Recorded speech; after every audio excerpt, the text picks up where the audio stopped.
Graças a Deus, bendito seja sempre o nome do Senhor. O tema da mensagem é ladrões na cruz. Vocês já podem perceber pelo tema que, embora o personagem central da história é Jesus, e sem ele nada do que aconteceu aconteceria, e sem ele não teria razão da vida, da nossa existência, de estarmos aqui, de sermos quem somos. Mas embora ele estava no centro do Calvário e no centro da história, haviam dois personagens que o ladeavam, um de cada lado. E o foco da nossa atenção nessa mensagem é olhar para a postura desses dois homens, qualificados como ladrões, que haviam sido presos por delitos cometidos e, segundo a lei da época, julgados e justamente condenados à morte pela lei que eles tinham naquele lugar. Nós vamos olhar o comportamento desses ladrões, desses homens condenados, porque eles representam toda a humanidade. Nós nos veremos em um ou em outro desses homens. Nós enxergaremos a nossa vida do lado direito ou do lado esquerdo de Jesus, e ele sempre estará centralizado. E quando eu digo nós, eu digo a você e eu digo a você. Eu digo a todos, em todos os lugares. Todos estão qualificados de um lado ou de outro.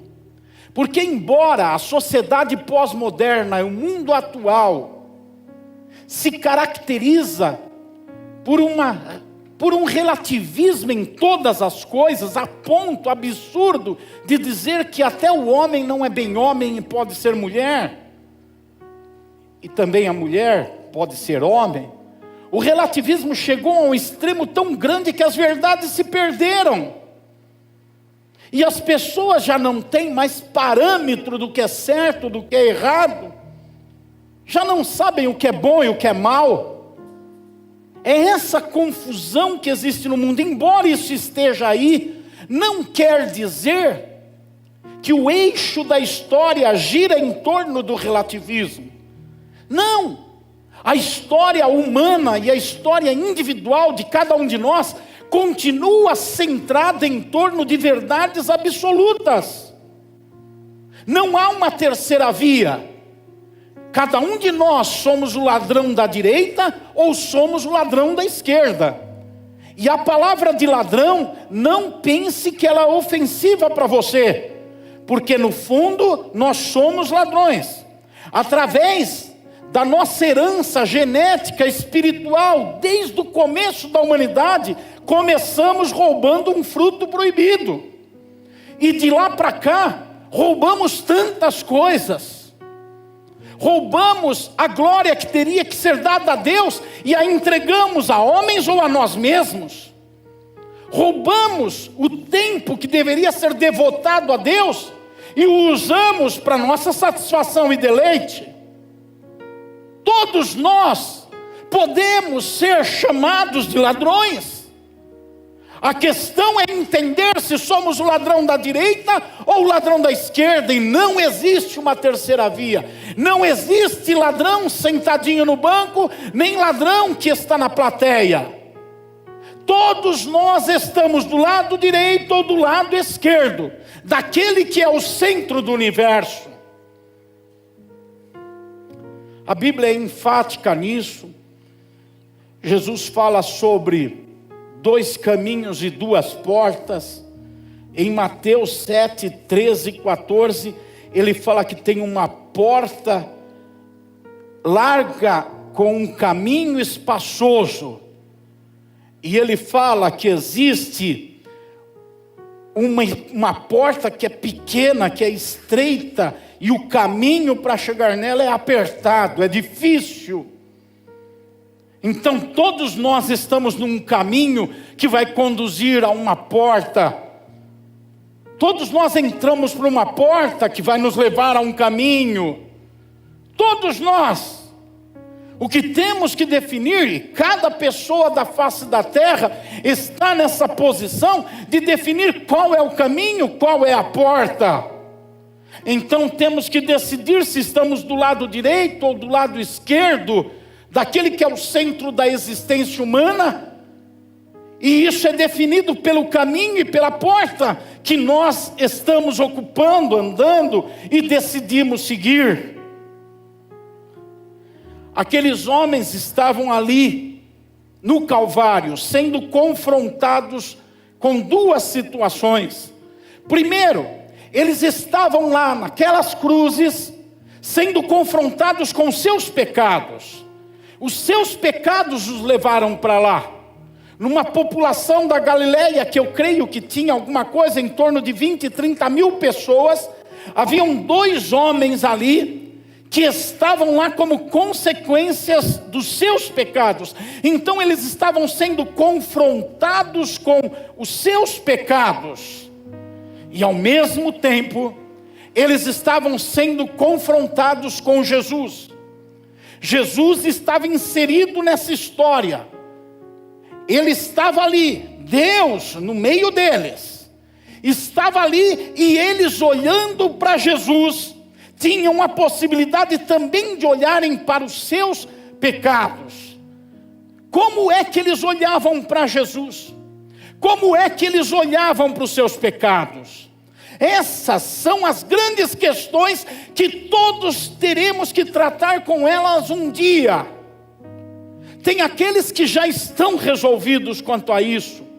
Já sabem como que olham para a sua condição de pecador, e já sabem qual é o tipo de olhar que precisam direcionar a Jesus. Mas tem gente que está adiando. Você já adiou coisas importantes que tinha que fazer?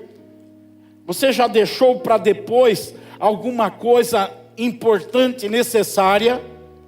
Você percebeu que houve um prejuízo quando você deixou passar a hora ou jogou mais para frente e não resolveu quando tinha que resolver?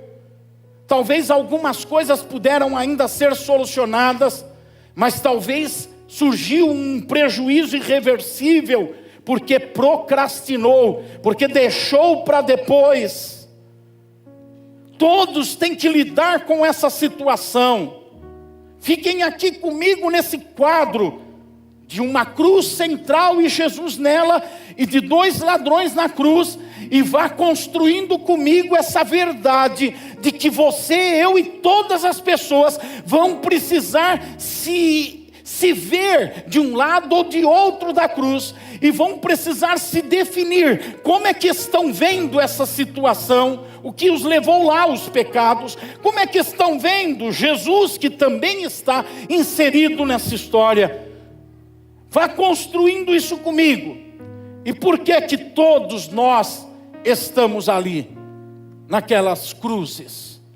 Porque a Bíblia afirma, e os fatos comprovam, que todos são pecadores. Romanos 6, 23, melhor, 3, 23, diz que todos pecaram. Todos pecaram. Mas o versículo anterior, o 22, diz que a justiça de Deus por meio da fé em Jesus é para todos também. Então aqueles dois homens nas cruzes, eles tinham diante deles o pecado que os levou lá, e a justiça de Deus, o poder para perdoar pecado que estava ali centralizado. E é a forma como eles vão lidar com essa situação de pecados pessoais e de uma justiça de Deus que se manifesta na cruz, que vai definir coisas importantes para eles, coisas que não dava tempo de postergar. Por quê? Porque dali a alguns minutos ou horas, tudo aqui terminaria para eles. Eles sabiam que o fôlego nas narinas deles estavam acabando. Eles sabiam que eles não voltariam para casa. Eles sabiam que não teriam um jantar naquela noite. Eles sabiam que a única perspectiva para eles era uma morte imediata.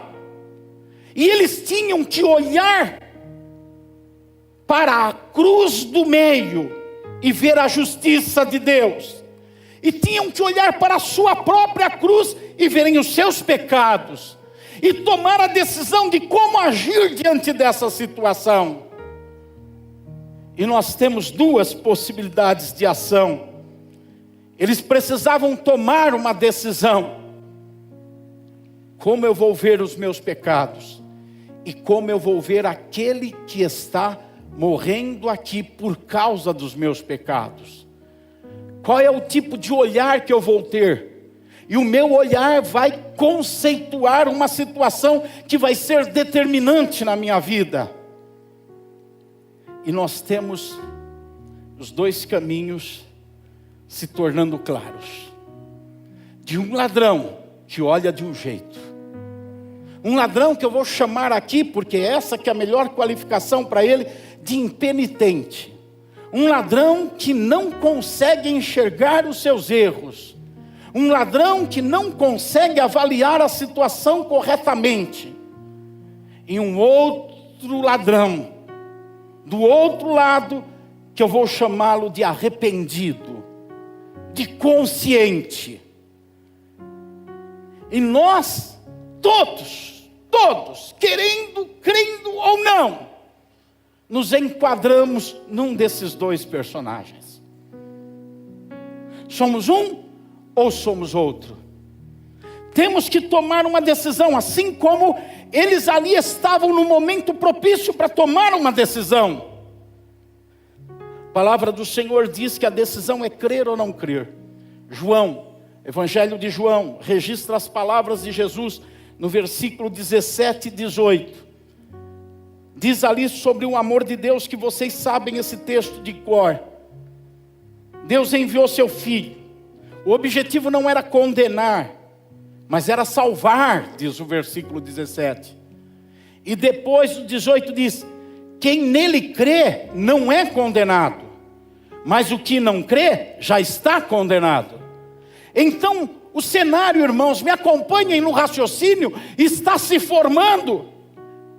Eu e você estamos naquelas cruzes, e cada um está na sua cruz.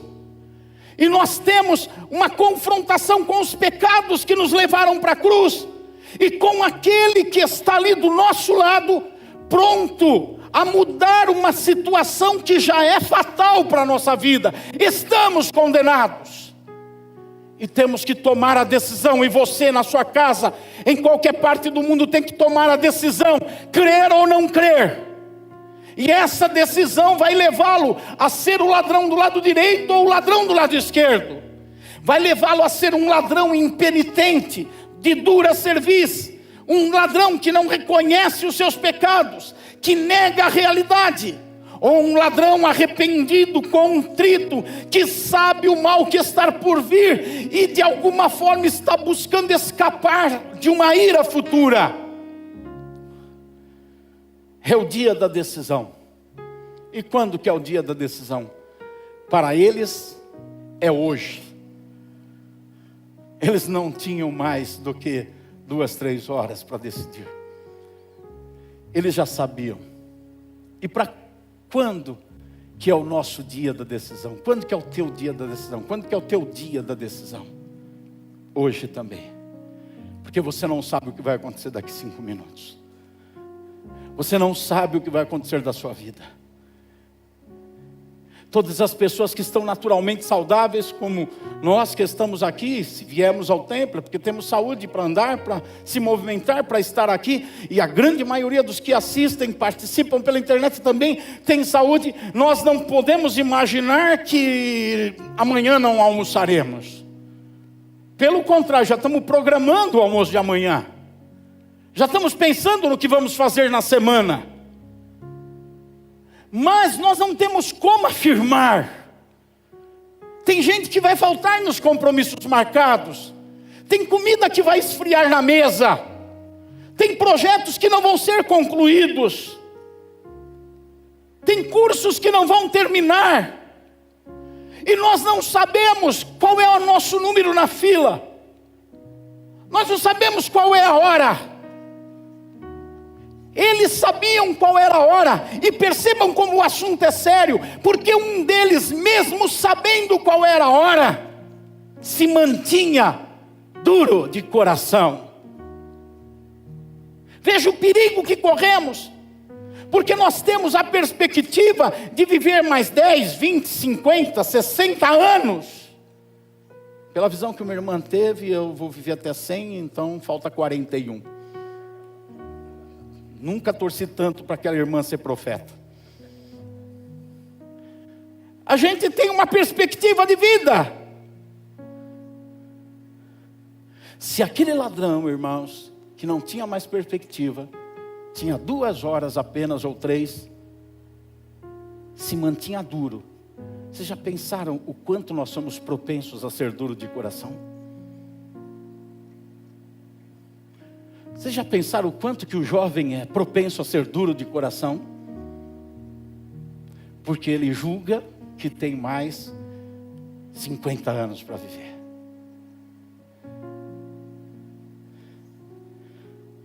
O dia da decisão é hoje. Hebreus capítulo 4, versículo 7, termina dizendo: hoje, se ouvirem a sua voz, não endureçam o coração. É hora de mudar agora. É hora de mudar hoje. É hora, eu sinto de dizer isso para você que está em casa, principalmente é hora de abandonar esse vício já.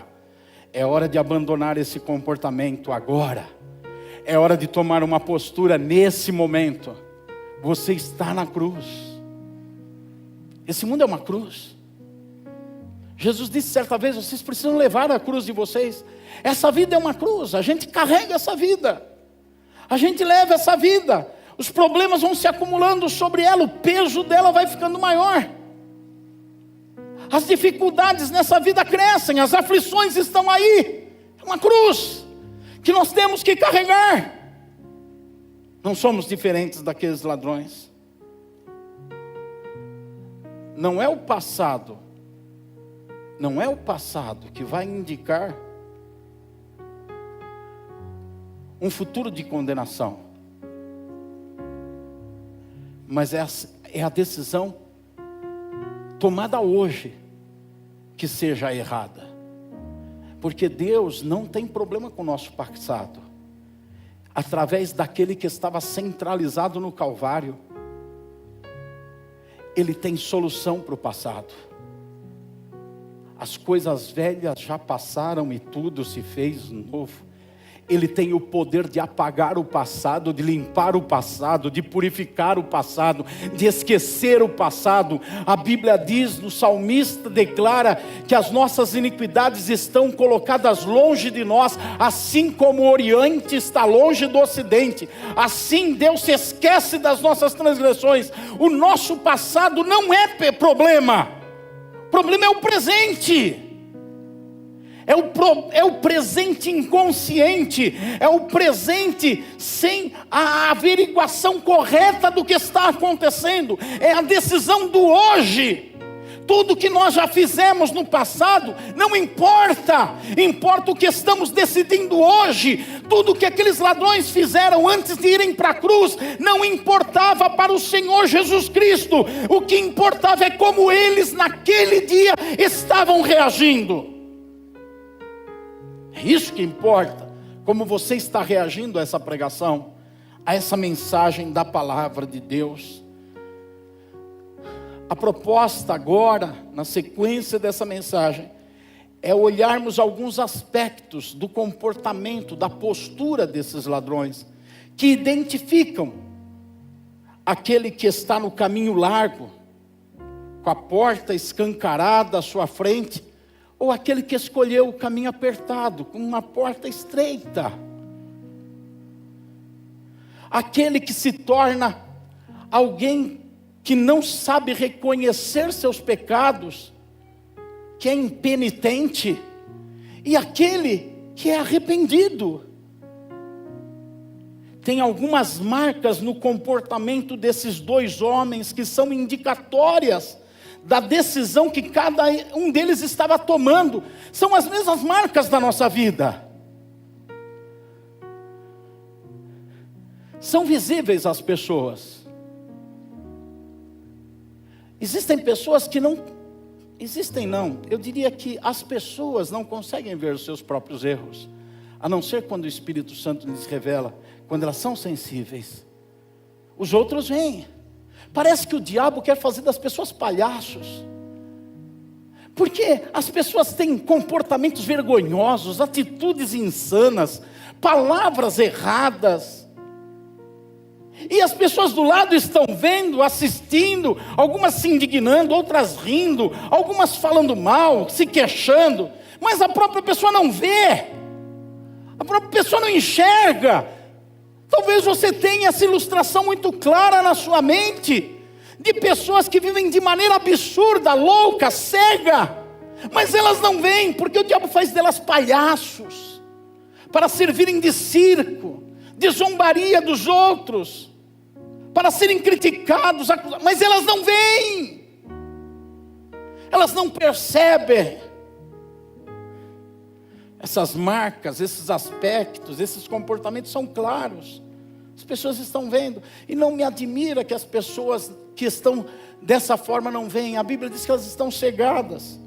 2 Coríntios, capítulo 4, versículo 3 e 4, diz que o Evangelho está encoberto. O Evangelho para essas pessoas está encoberto. Diz assim, o Evangelho está encoberto para os que se perdem. Eles não conseguem ver. Na sequência diz, o Deus deste mundo cegou o entendimento. Cuidado para o diabo não estar te trapaceando, fazendo você pensar que você sabe, que você entende, e você não percebe seus próprios erros, não percebe os seus comportamentos que mostram um coração impenitente, incapaz de se arrepender, para mudar. Me ajuda aí, você que está em casa, você que está aqui no templo, levanta a sua mão direita e diz, eu preciso mudar em algumas coisas. Você falou só porque eu falei, agora você vai falar já sabendo o que você vai falar. Precisa mesmo? Você consegue lembrar de alguma coisa que precisa mudar? Levanta a mão e diga. Aí em casa...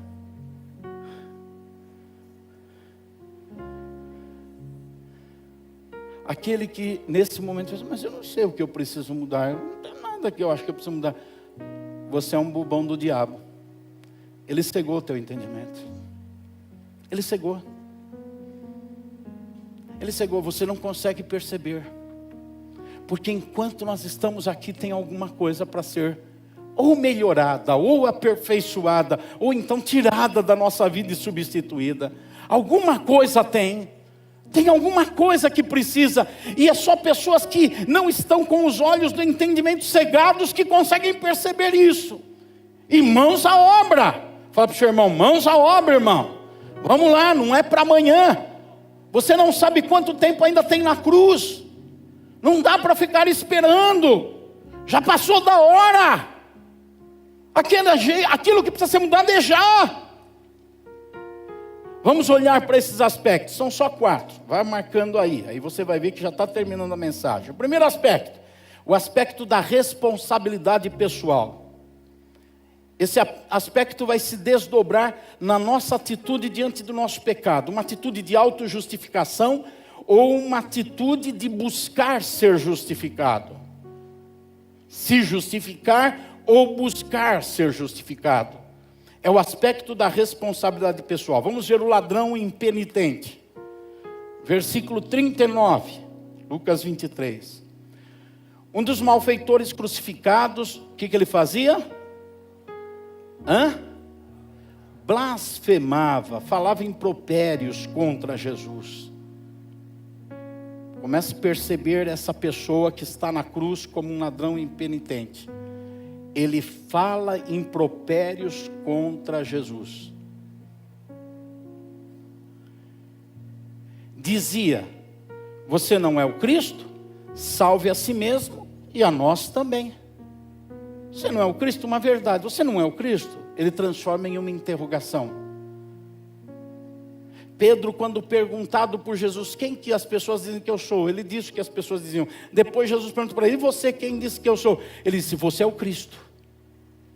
Agora o ladrão na cruz, esse impenitente, não diz: você é o Cristo. Ele diz: você é o Cristo? Ele transforma numa interrogação. A cabeça dele entra em dúvida quanto às coisas concretas de Deus. Ele não tem a estabilidade do absolutismo, mas ele só vê em Jesus uma possibilidade. Você não é um Cristo? E a outra coisa, então prove. Mas perceba que essa pessoa está fugindo da responsabilidade pessoal dela. O que ela está dizendo?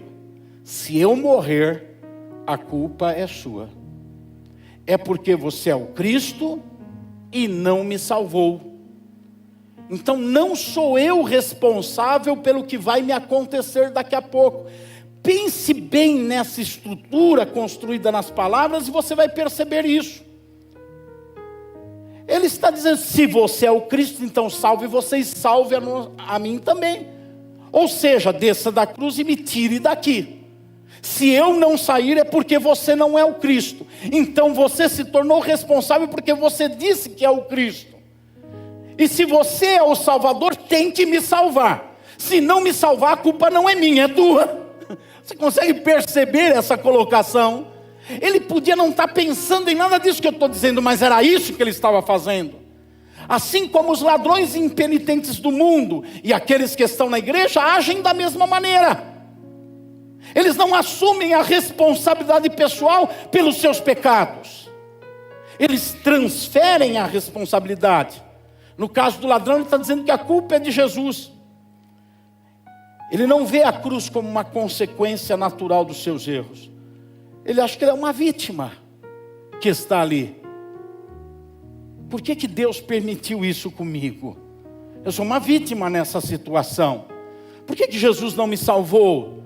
Por que Jesus não me tirou da cruz? Eu sou uma vítima.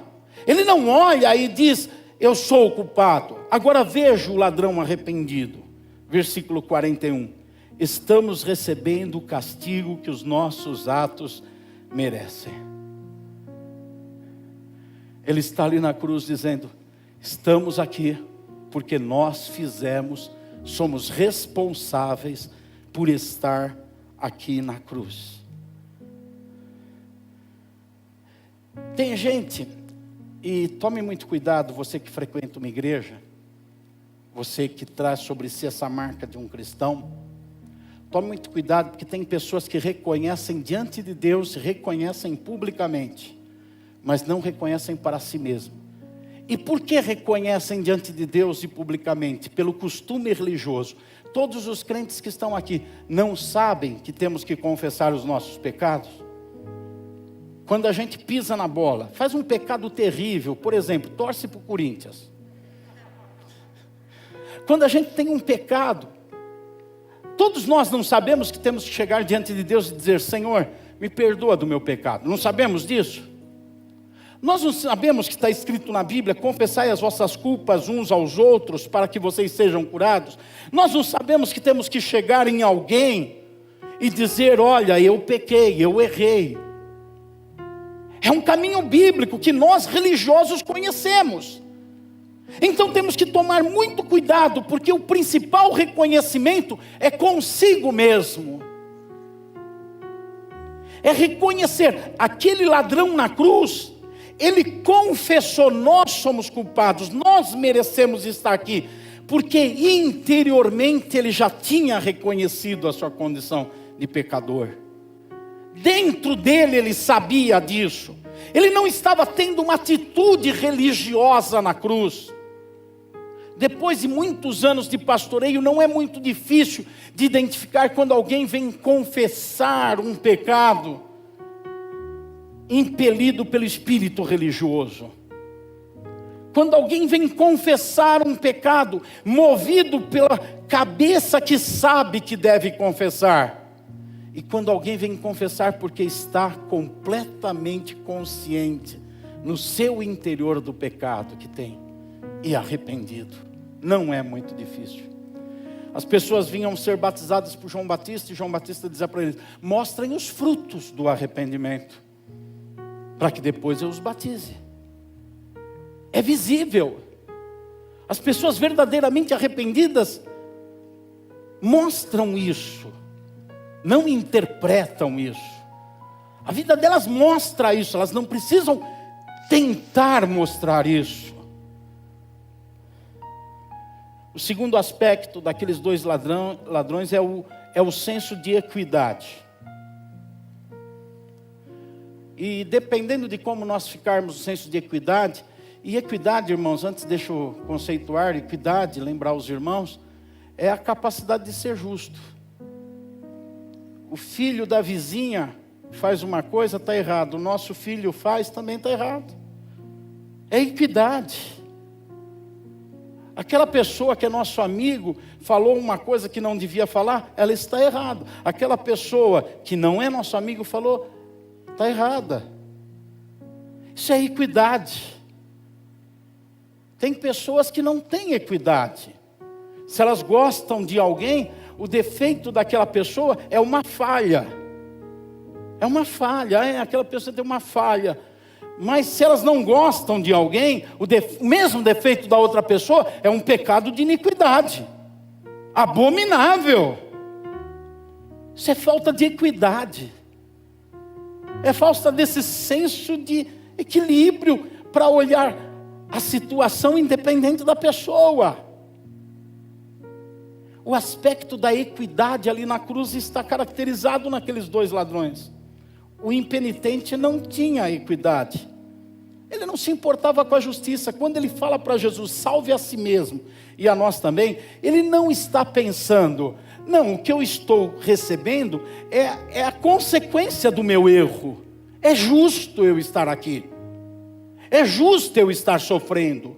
É justo eu ter consequências. Por quê? Porque eu errei. Ele não está pensando isso. Enquanto isso, o outro ladrão, o arrependido, ele diz no versículo 41, a nossa punição é o quê? Justa. Ele tem equidade. Eu estou aqui porque eu mereço. Eu estou com esse problema porque eu mereço esse problema. Não é que Deus me abandonou.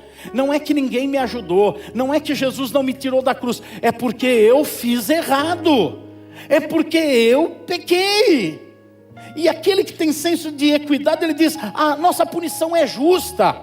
E ele olha para Jesus e ele fala, mas este não fez mal nenhum. Perceba, ele está bem centrado.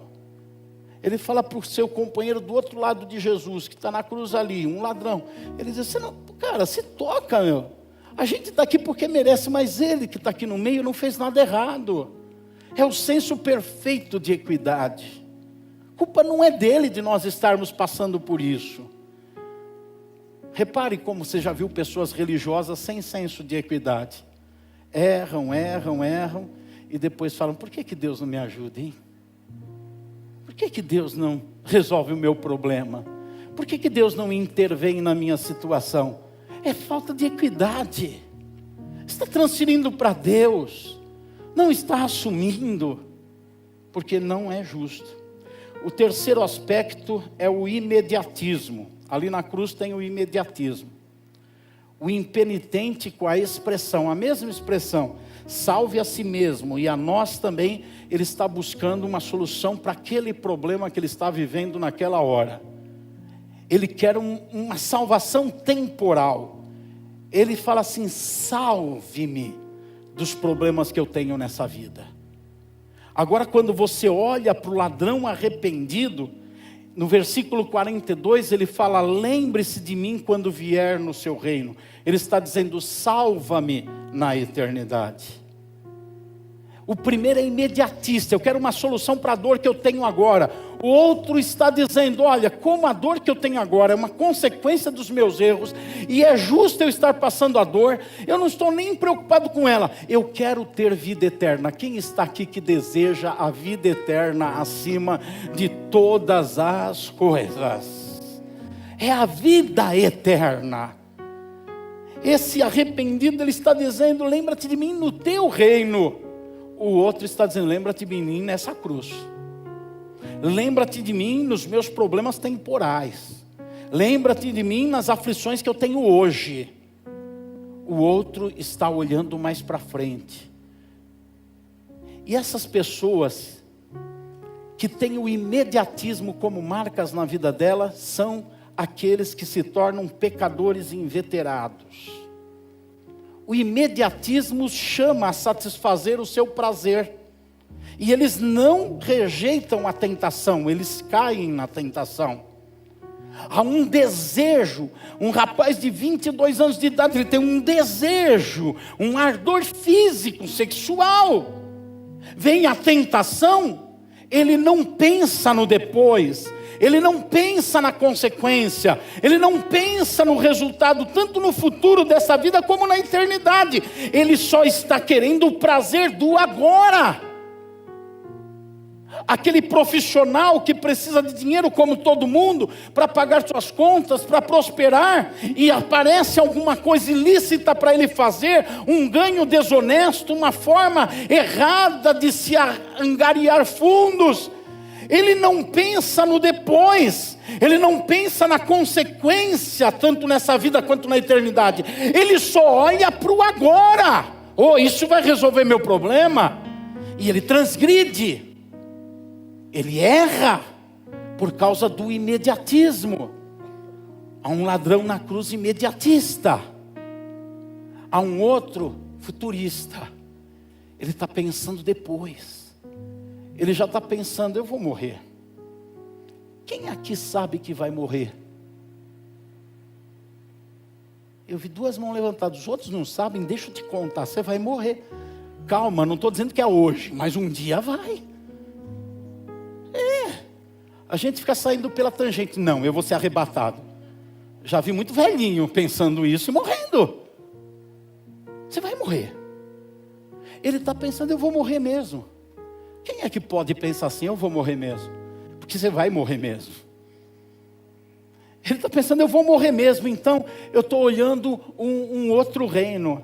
Eu estou olhando depois. Eu não estou agora pensando mais aqui. Eu estou olhando depois. A palavra de Deus, o nosso irmão, nosso amigo, o apóstolo Paulo, ele fala assim: aquele que pensa e espera em Cristo só para essa vida é o mais miserável de todos os homens. Mas está escrito lá no Apocalipse, nós somos, está na Bíblia, nós somos daqueles que aguardamos novos céus e nova terra, onde habita a justiça. Quem são esses que aguardam novos céus e nova terra, que habita a justiça? Aqueles que não são imediatistas, aqueles que não estão com as suas fichas jogadas aqui, aqueles que o viver é perda e o morrer é lucro, porque vai estar com Cristo. Tudo isso vai acabar. O que Jesus foi preparar para nós é muito melhor do que tudo isso. Eu tenho uma boa notícia para você: lá não tem governadores humanos, não tem STF, não tem governador, não tem lei, não tem nada disso, só tem um Deus, o sol da justiça, o rei dos reis. É para lá que nós vamos, e vamos viver a eternidade lá. Isso é bom. Isso é bom para quem não é imediatista. Quem é imediatista só quer agora a solução do problema da unha encravada. Só está pensando no próximo centavo que vai ganhar. Só está pensando no próximo prazer que vai ter. Agora, a Bíblia está farta de exemplos, e não só a Bíblia, a história de pessoas que perderam a própria vida, porque estavam com os olhos colocados na eternidade. Pessoas que foi dito para elas: se você continuar sendo cristão, você vai ser preso. Não, mas eu não posso deixar de ser cristão. Você vai ser morto, mas eu não posso deixar de ser cristão. Você vai perder teus direitos, mas eu não posso deixar de ser cristão. São pessoas que não são imediatistas. Não estão olhando para esse mundo e vivendo tudo aqui nesse mundo. Estão com seus olhos na eternidade. A palavra do Senhor diz que devemos esquecer as coisas e não olhar para elas, mas olharmos para Jesus firmemente. Ele é o autor e consumador da nossa fé. O Senhor foi preparar lugar e Ele já está preparado esse lugar. E nós vamos ser recebidos com louvor e glória nesse lugar. Aleluia! Imediatistas trocam facilmente a sua bola de ouro e gastam tudo nessa vida. Quem não é imediatista guarda, conserva para usar na hora certa. Por fim, o outro aspecto, o último que eu quero abordar é a colheita espiritual. Ela define o que vamos receber de Deus. O que o ladrão impenitente recebe de Jesus? Dê uma olhada, você está com a Bíblia aberta? Se conseguir, dá uma olhada e acha para mim o que Jesus fala com ele, com o ladrão impenitente. Aquele que diz salve a si mesmo e a nós também. Aquele que faz uma pergunta, você não é o Cristo? Qual é a resposta que Jesus dá? O que Jesus fala com ele? Acharam? O que Jesus fala para ele? Nada. É a colheita espiritual, desprezo de Deus. Deus despreza. Você pode pensar, mas Deus despreza? Em Romanos capítulo 1 e 2, fala daqueles que trocaram o uso natural da mulher, dos homens, e a mulher que trocou o uso natural dos homens, e se entregaram à perversão. A Bíblia diz, Deus os entregou a um sentimento perverso. Deus os entregou. Quer dizer o quê? Deus os desprezou. Estão entregues. A colheita espiritual, o impenitente fica desprezado por Deus. Sabe, irmãos, é melhor receber uma resposta dura de Deus, um não de Deus, do que o silêncio, do que o desprezo. É melhor Deus pegar a gente e apertar do que ser desprezado. Eu vejo isso nos atos disciplinares e nos tratamentos que eu dou com crentes de verdade que pisam na bola, e tem crente de verdade que pisa na bola. E eu vou tratar com crentes de verdade que quando pisam na bola, eles ficam felizes. Eles preferem isso do que o desprezo. Porque é melhor que alguém olhe para você e diga, você é feio, ou você é bonito, eu gosto ou eu não gosto, do que te desconsidere. E a colheita espiritual desses impenitentes, do ladrão da cruz impenitente, nem as suas orações têm resposta, nenhuma resposta. Agora, qual é a palavra que Jesus dá para o ladrão arrependido? Achem aí. O ladrão arrependido, ele primeiro fala com o outro lá, olha, nós estamos aqui porque merecemos. Jesus não fez mal nenhum. Depois, no versículo 42, ele diz, lembre-se de mim quando vier no seu reino. O Senhor vira de lado, não fala nada, ou o Senhor dá uma resposta para ele? Qual que é a resposta? Hoje mesmo você estará comigo no paraíso. Aleluia, aleluia, aleluia. Ele consegue chamar a atenção de Jesus. Ele atrai o cuidado de Jesus sobre ele. Ele tem uma recompensa pela sua postura correta quanto à sua responsabilidade pessoal dos seus pecados. Ele reconhece os seus pecados, assume a responsabilidade. Ele tem uma resposta de Jesus por isso. Ele tem uma resposta de Jesus por causa do seu senso de justiça, de equidade. Eu mereço estar sofrendo, mas Jesus não é culpado, Ele não fez nada. Eu sim. Ele tem equidade, Ele reconhece isso, e Jesus o recompensa por isso. Sabe, eu entendo aqui que nós temos um reflexo da graça de Deus. Por quê? Porque o que aquele homem na cruz poderia fazer por Jesus e pelo reino de Deus? Será que ele poderia virar um missionário? Será que ele poderia ser um apóstolo, um pregador? Será que ele poderia ser um cantor na igreja? Será que ele poderia dar algum dízimo na igreja? Será que ele poderia exercer algum ministério? Não, aquele homem na cruz ia morrer dali 2 horas, 1 hora, 2 horas, 3 horas. Ele não tinha nada para retribuir, ele não tinha nada para dar, ele não tinha nada para fazer. Pelo contrário, Ele viveu a vida inteira sem fazer nada para o Senhor e fazendo mal para os outros. Mas ele teve na cruz um comportamento correto, uma postura correta. E Jesus disse: você não paga pelo paraíso. Ninguém paga pelo paraíso. Nenhuma boa obra, nenhuma boa ação. Não é aquele que me serve que vai ganhar o paraíso. Você nunca me serviu. Mas você tem o comportamento correto na tua cruz. Então hoje mesmo você estará comigo no paraíso. É de graça. A passagem já está comprada, já está entregue. Não precisa pagar nada. A cruz de Cristo tem lados opostos: morte ou vida, perdão ou pecado, condenação ou salvação. São lados completamente opostos, por causa das posturas das pessoas, de humildade ou de arrogância. O ladrão impenitente era arrogante. Mesmo estando ali, naquela situação miserável, ele ainda consegue achar culpa nos outros. Ele ainda consegue se justificar. Ele ainda consegue não ter senso de equidade, de justiça. O outro é humilde. Eu mereço, eu estou sofrendo, eu mereço. Senhor, lembra de mim lá no paraíso. O que nós estamos escolhendo? De que lado que a gente está? A gente vai viver na carnalidade ou na espiritualidade? O que você vai fazer na sua vida? Para onde você vai? Para o céu ou para o inferno? Eu lamento por aqueles que não creem na existência desses dois lugares.